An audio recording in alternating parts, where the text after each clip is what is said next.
धमतरी जिले के केरगांव में नीलगाय का अवैध शिकार करने वाले पिता पुत्र को पुलिस और वन विभाग ने डॉग स्क्वाड की मदद से गिरफ्तार किया। कूप नंबर 121 में मृत नर नीलगाय की गर्दन, पेट और पिछले हिस्से में तीर लगे पाए गए। मुख्य आरोपी ग्राम डोकाल निवासी मन्नू है। वन विभाग मामले की जांच कर रहा है। केरगांव वन परिक्षेत्र के अंतर्गत कल एक नीलगाय का शिकार का मामला सामने आया है, जिसमें तीर कमान के माध्यम से जो है वो शिकार किया गया है।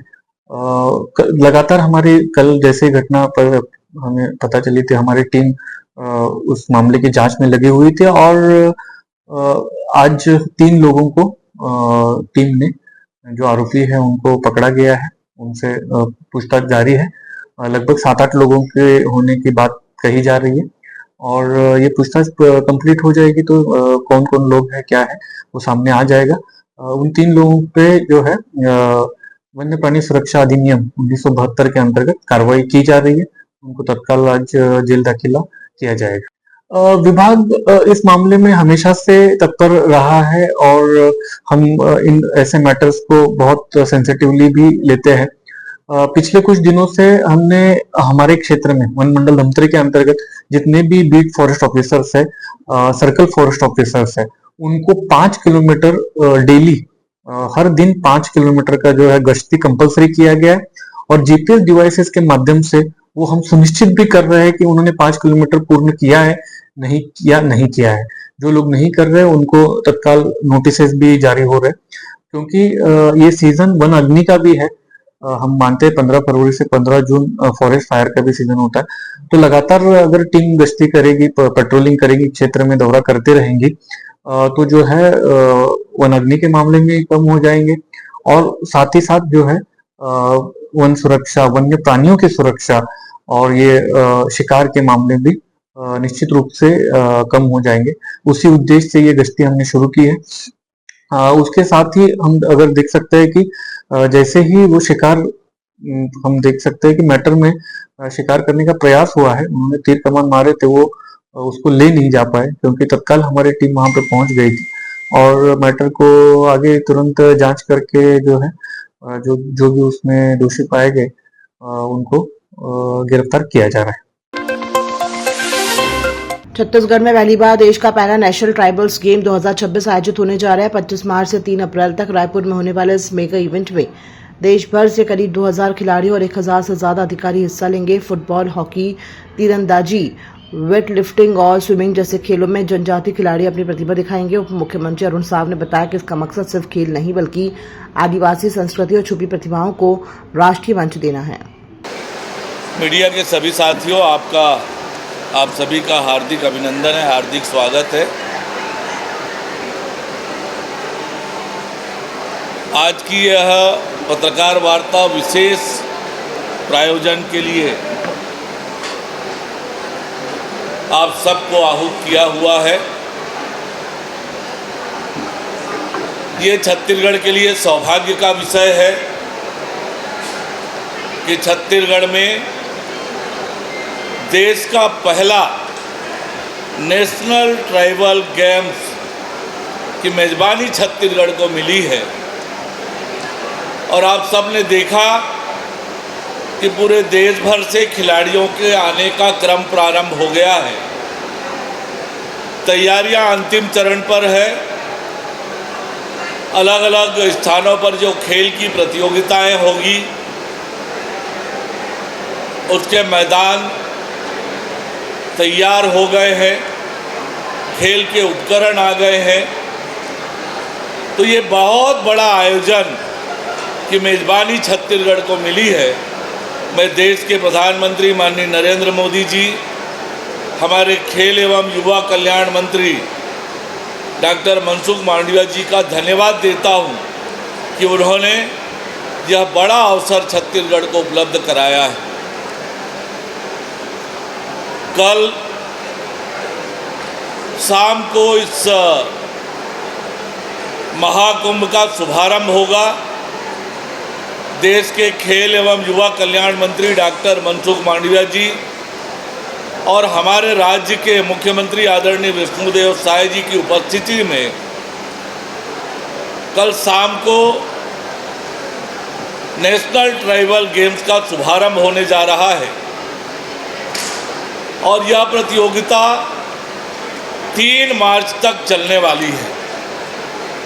कुल मिलाकर 7 खेल की अलग अलग प्रतियोगिताएं होंगी, जिसमें एथलेटिक्स, कुश्ती, तीरंदाजी, हॉकी, फुटबॉल और स्विमिंग, ये 7 प्रतियोगिताएं होंगी। कुश्ती प्रतियोगिता अंबिकापुर में होने वाली है और एथलेटिक्स का आयोजन जगदलपुर में होने वाला है। अंबिकापुर में मल्लखंब एक प्रदर्शन मैच के रूप में अंबिकापुर में हम करने वाले हैं। बाकी की 5 खेलों का आयोजन रायपुर में होने वाला है और रायपुर में ही एक प्रदर्शन मैच के रूप में कबड्डी का आयोजन होगा। कुल मिलाकर ये 9 तरह के आयोजन 25 मार्च से लेकर 3 अप्रैल तक होने वाला है। इस आयोजन में देश के 30 राज्य और केंद्र शासित प्रदेश के 3000 से अधिक खिलाड़ी और अधिकारी हिस्सा लेने वाले हैं। उनके रुकने की व्यवस्था, आवास की व्यवस्था, उनके अन्य सभी चीज़ों की व्यवस्थाएं संपूर्ण हो गई है। खिलाड़ियों का आना लगातार हो रहा है और अभी तक 500 से अधिक खिलाड़ी रायपुर आ चुके हैं और आज शाम तक ज़्यादातर खिलाड़ी और खेल अधिकारियों का आना हो जाएगा।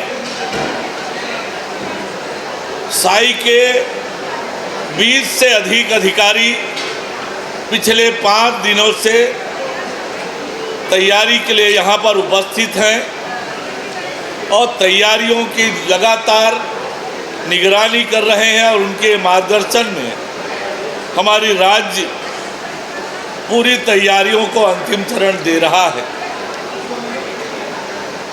जैसा कि आप सभी को पता है, हमारा शुभंकर नेशनल ट्राइबल गेम्स का मोरवीर, ये शुभंकर हमारा है और स्वाभाविक रूप से हमारे आदिवासी अंचल के बच्चों में खेल के लिए क्षमता और प्रतिभाएं होती है। उन्हें राष्ट्रीय स्तर पर मंच मिले, अंतर्राष्ट्रीय स्तर पर उनकी पहचान बने, इसमें ये बड़ा उपयोगी साबित होने वाला है। ये नेशनल ट्राइबल गेम्स जो पहली बार हो रहा है, हमने सभी तैयारियां बहुत अच्छे से की है। सारी तैयारियां अंतिम चरण पर है और हम उम्मीद करते हैं कि नेशनल ट्राइबल गेम्स जो पहली बार देश में हो रहा है, ये ऐतिहासिक होगा, यादगार होगा। इस आयोजन में हमने न केवल देश के सभी खेल महासंघों को, अपने राज्य के सभी खेल संघों को समाहित किया हुआ है, उनका सहयोग ले रहे हैं और उनकी भागीदारी सुनिश्चित हमने किया है।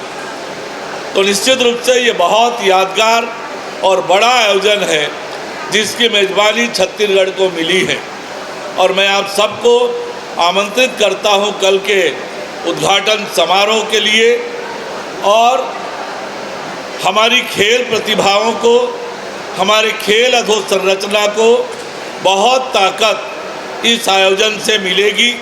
एक बड़ा अनुभव भी छत्तीसगढ़ को मिलने वाला है।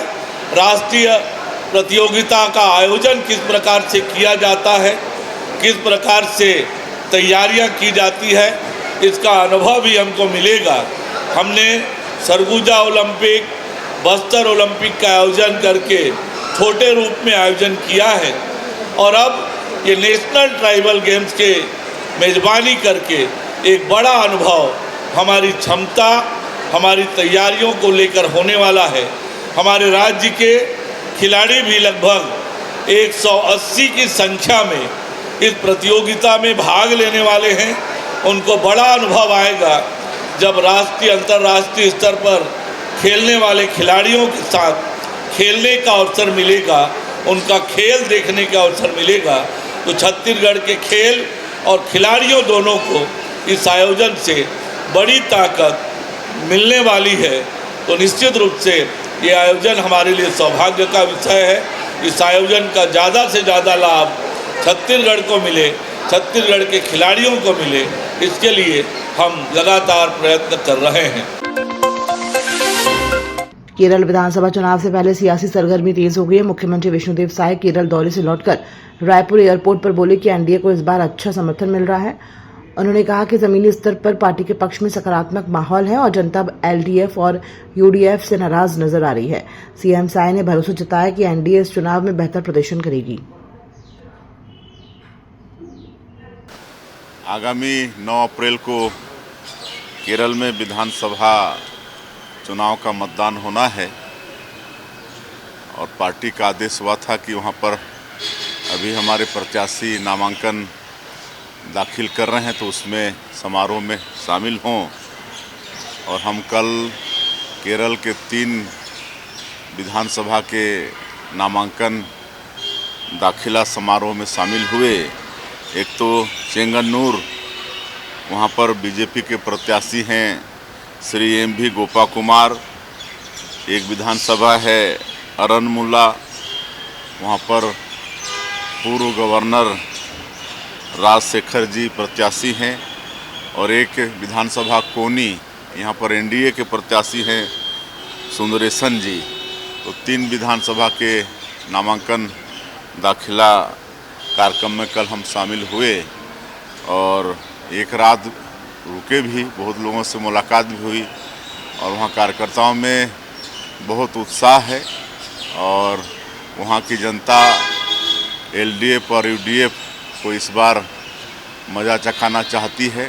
कहे कि उनका भ्रष्टाचार, उनके कुशासन को बहुत दिनों तक देखी है और हमारे देश के माननीय प्रधानमंत्री श्री नरेंद्र मोदी जी और एनडीए से प्रभावित हैं और मुझे पूरा विश्वास है कि बहुत अच्छी वहाँ पर सफलता एनडीए को मिलेगी केरल के अंदर में। उप मुख्यमंत्री और गृह मंत्री विजय शर्मा ने कहा कि नक्सली पापा राव के आत्मसमर्पण के साथ छत्तीसगढ़ में नक्सलवाद खत्म हो गया है। सूत्रों के मुताबिक पापा राव अपने 17 साथियों के साथ बीजापुर पहुंचकर AK-47 समेत कई हथियारों के साथ सरेंडर करेंगे। इसके बाद उन्हें जगदलपुर ले जाकर बस्तर रेंज के आईजीपी सुंदरराज के सामने औपचारिक आत्मसमर्पण कराना होगा। कितना और बचता है नक्सलिज्म को जो खत्म करने में? डेडलाइन जो काफी करीब है। आज 24 मार्च है और जब मैं आपसे बात कर रहा हूं तो यह बात सुनिश्चित हो गई है कि अंतिम DKZC लेवल का जो नक्सल कमांडर था पापा राव, वो अपनी पूरी टीम के साथ आज पुनर्वास करने वाला है। जब वो पुनर्वास उसका हो जाएगा तो तकनीकी तौर पर हम स्पष्ट रूप से कह पाएंगे अब छत्तीसगढ़ की सीमा प्रांत में इस लेवल का, DKZC लेवल का या उससे भी नीचे लेवल का कोई नक्सली अब नहीं है। पार्टी मेंबर लेवल के या एरिया कमेटी लेवल के जो मेंबर्स हैं नीचे, वो कहीं ना कहीं सेटल हैं। उन्होंने ड्रम का रखा सामान, वो कहीं जुड़ गए सबके साथ और सशस्त्र अब वो नहीं है। इस तरह से शेष जो नाम छत्तीसगढ़ के संदर्भ में आते हैं, 2-3 नाम हैं, वो शायद आपको भी ध्यान होंगे, वो नाम सारे ही अब तेलंगाना में सक्रिय हैं। अतः छत्तीसगढ़ की सीमा के अंदर यह चीज समाप्त हो जाएगी आज इस पुनर्वास के बाद। पापा राव की अगर बात करें, क्या इतिहास रहा है उनका? और काफी लंबे समय से मैं सोचता हूं कि लगभग 2.5 दशकों से जंगलों में सक्रिय रहे और इन्होंने अनेक एनकाउंटर्स ऐसे हुए, पुलिस के अनेक ऐसी मुठभेड़ें हुई जिसमें ये थे, परंतु ये स्कैप हो गए। बार बार यही होता रहा इनके साथ।